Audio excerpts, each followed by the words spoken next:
Two mugs in a workshop. Previously on Two Mugs in a Workshop. We took a huge gamble when we bought this BMW G310R off eBay, untried, untested and with no recorded mileage. We repaired the issues that had beaten the seller, upgraded the BMW software, Update's now running, so you can see the little ticks there. and discovered the mileage on the BMW. So I've just dropped the bike off for the MOT. Coming in the workshop, see the bike's just sitting there at the moment, so we can't actually jack it up. I did say we're not bike people. I need to get myself some equipment to get that rear wheel off the floor. And we did. So let the project continue.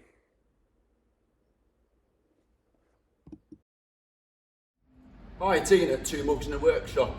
Back in the workshop on the BMW G310R, and today we're going to be replacing the rear Cush rubbers.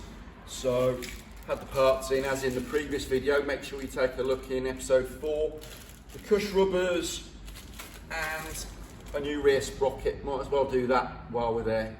So these were advisories that were picked up on the MOT test last week. So let's get on with it.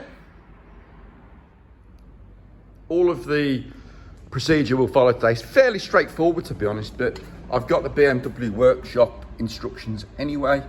You can find these online up to 2017. They were still sold on CDs or DVD until that point, believe it or not, but now it's all gone online and you need a subscription to access it. But for what we're doing today, that will be enough because it's going to give us all of the specs, the procedures, tightening tolerances, etc. So first thing to do, we're going to remove the wheel speed sensor. I've already put tool in there ready to go, so it's just a hex bolt.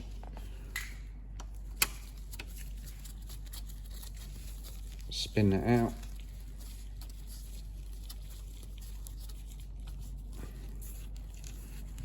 Okay.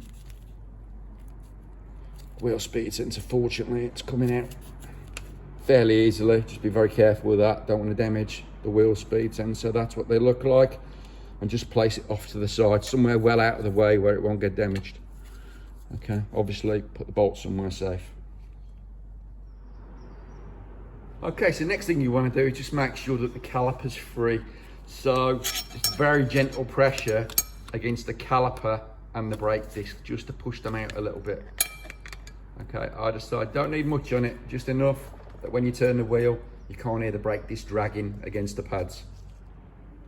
Next, you'll need a 27mm socket and a long bar to release the wheel nut. So, should be able to get on there with the 27. And again, just be very careful because we've got this on a paddock stand that the bike doesn't tip when we let it go. It shouldn't do because the torque's applied around the nut, not through the chassis of the bike. There you go, perfectly stable. So if you watched episode 4 where we reviewed these Warrior paddock stands from Demon Tweaks, you know all about how great these are. Look how stable that is.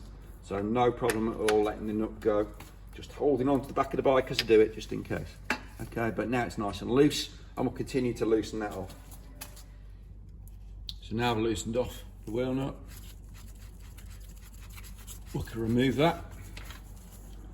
And the washer behind it. Not easy with gloves on. I've had to wear gloves today because I'm trying to operate the camera and do mechanics at the same time. A bit of a tip, just keep things together so you don't lose them. Next, we're just going to slacken off the lock nuts and then we can wind in the tensioning screw, which allows us to adjust and position the rear wheel for alignment. I'm going to do that on both sides of the bike, exactly the same. It's a 13mm spanner on that, just to let it go, and you can wind it back. And again, you've got 13mm on the other side that you can wind it in. It's a little bit too tight by hand, so we're just going to wind that in a bit.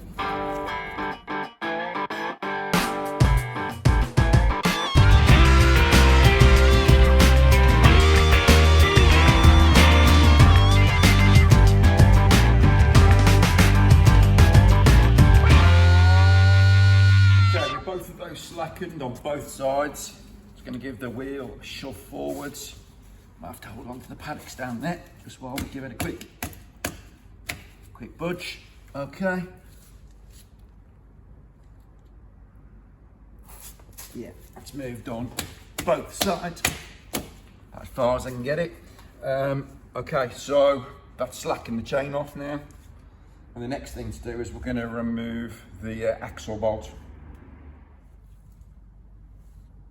Okay, so earlier we removed the nut and the washer off the end there. Turns out we probably could have just left those slack on the end for now. However, they're off. No, it's been well maintained. There's plenty of grease around there. So previous owners obviously looked after it quite well. Let's remove the thrust washer as well. Okay, so that's 3 off. And then we should just be able to remove the bolt. Okay, so push the wheel forward slightly more and you can see the chain just drops off. Just watch the swing arm, don't scratch that.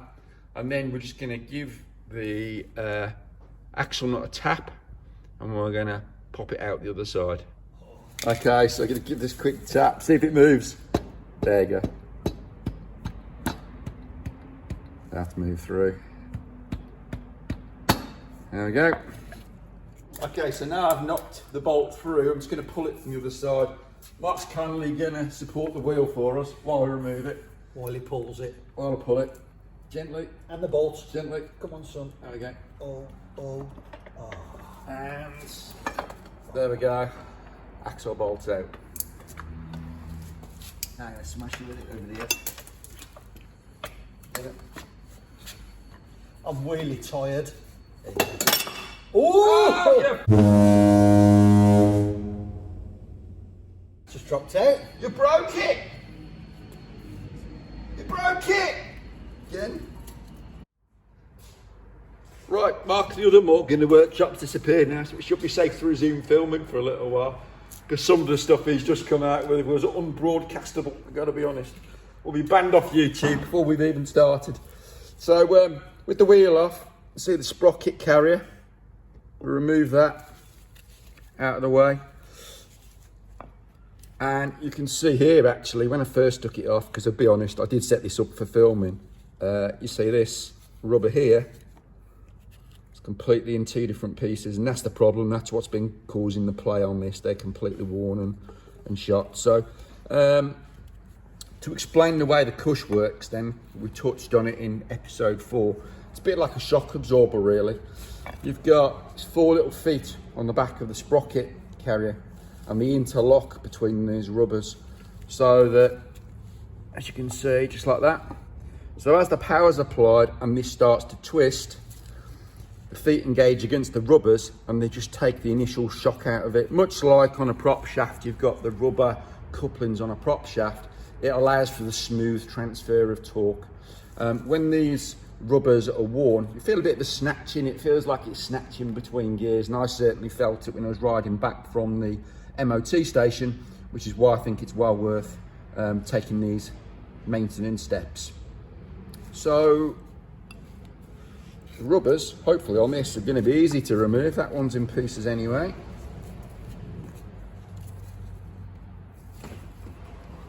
There's the second one out and the third one out.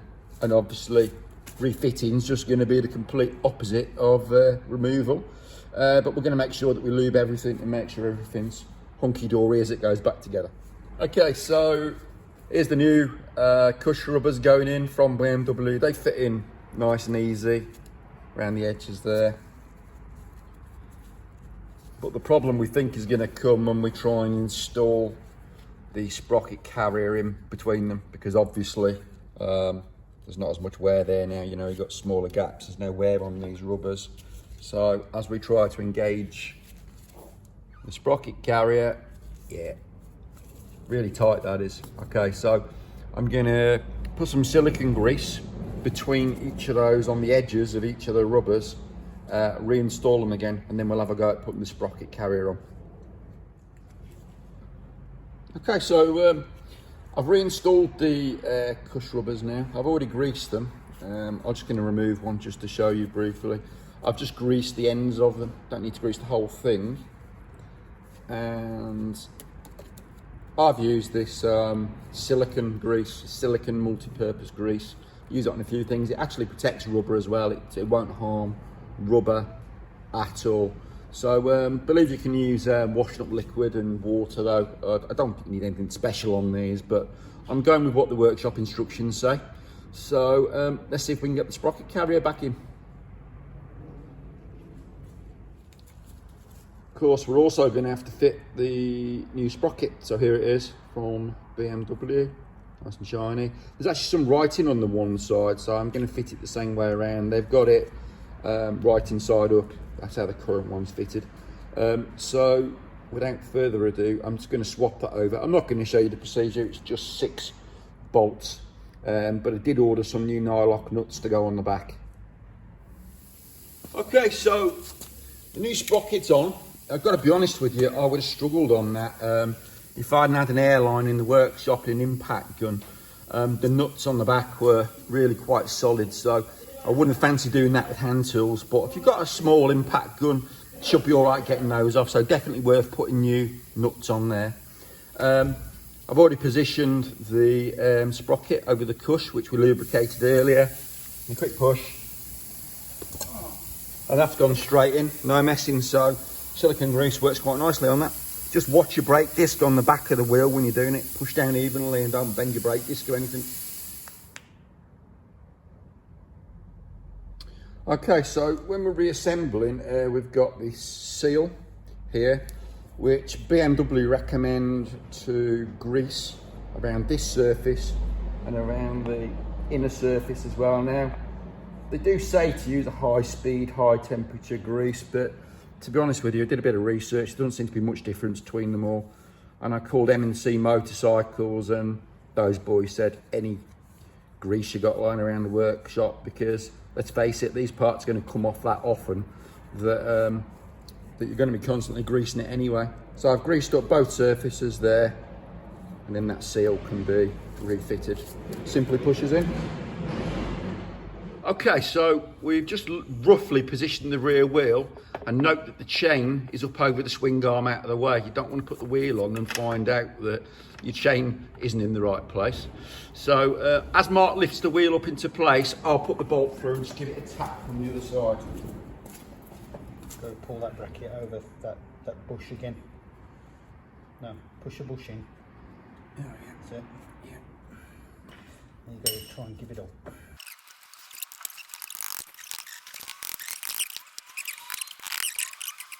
Right, push it through now. There you go. Get it right way around. There you go. Yeah, perfect. There you go.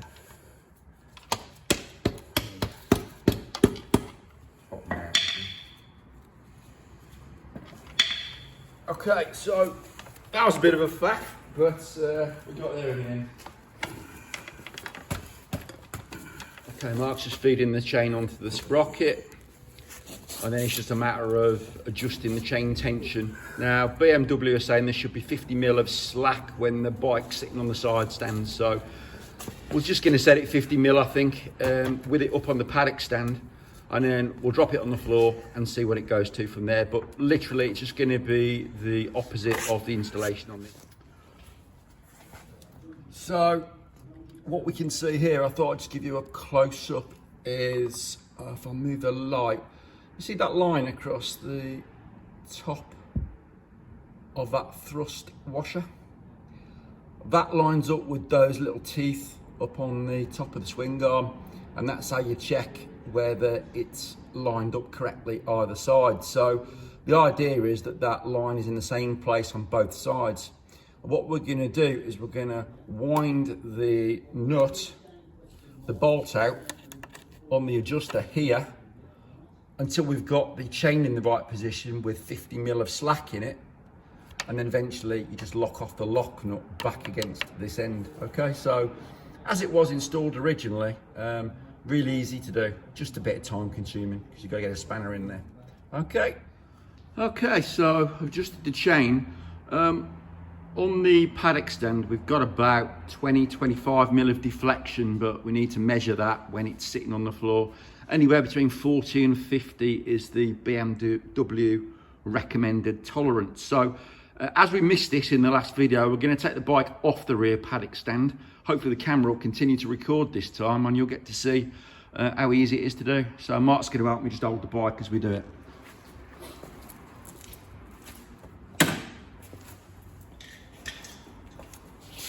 You got it, Mark? Mm-hmm. The bike got it. You got it?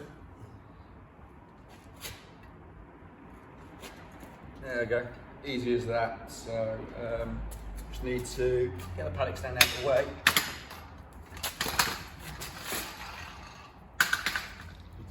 There we go.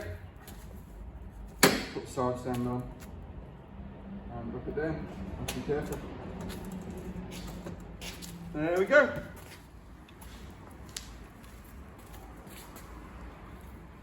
Okay, so I've got the bike back up on the paddock stand again because I'm going to clean and lube the chain. Now this chain is not particularly dirty to be honest, but I figured I'd just use commercially available brake cleaner. We used to use it on go-karts all the time. It was absolutely fine on those chains. I'm going to turn the wheel by hand. I'm not going to put the bike in gear because I guess it's a danger of losing fingers and stuff. You don't really need to. Got a rag as well. Keep everything clean and give it a quick wipe down. So start the brake cleaner.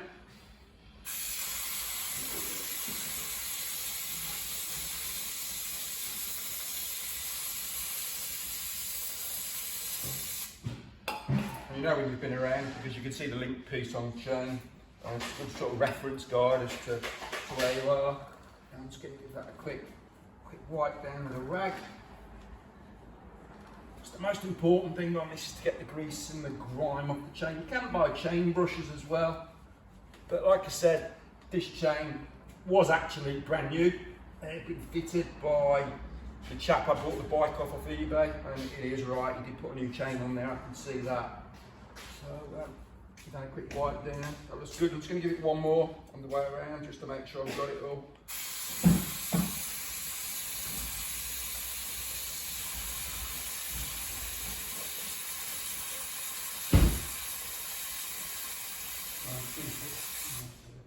You can see by the amount of runoff on it really that, you know, this chain is really clean. Very clean. Dry that up. There we go. I'm just going to let that stand for a bit, just let the cleaner evaporate and disappear.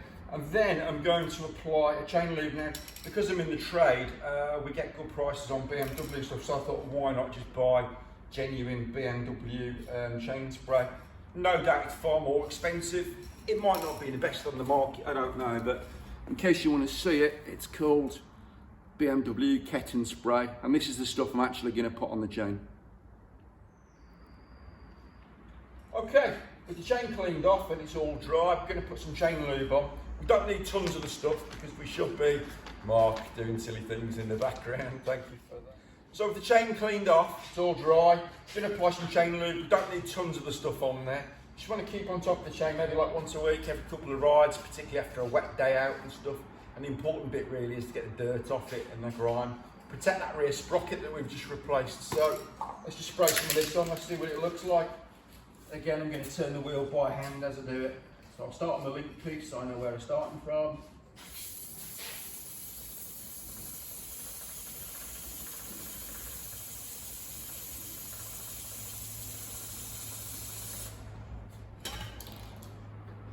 And there's enough there for me, that's plenty enough. So again, it's one of them things you just want to keep on top of. Put too much on there, it'll just end up splattering everywhere on the underside of the bike and all over your riding gear. So that's it. So we've done the Cush, we've done the chain, we've replaced the rear sprocket. I'm going to go out for a quick test ride on it, and then in the next episode you'll probably see the bike back on the diagnostic again, because if you remember in the second episode there was some gearbox adaptations that needed setting. I want to make sure nothing else has come up since as well. I want to give the bike an absolutely clean bill of health. And then once we've done all of that, we're going off to BMW for some work done there. I'm not going to tell you what that is just yet. That's for a future episode and you need to watch. Thank you very much.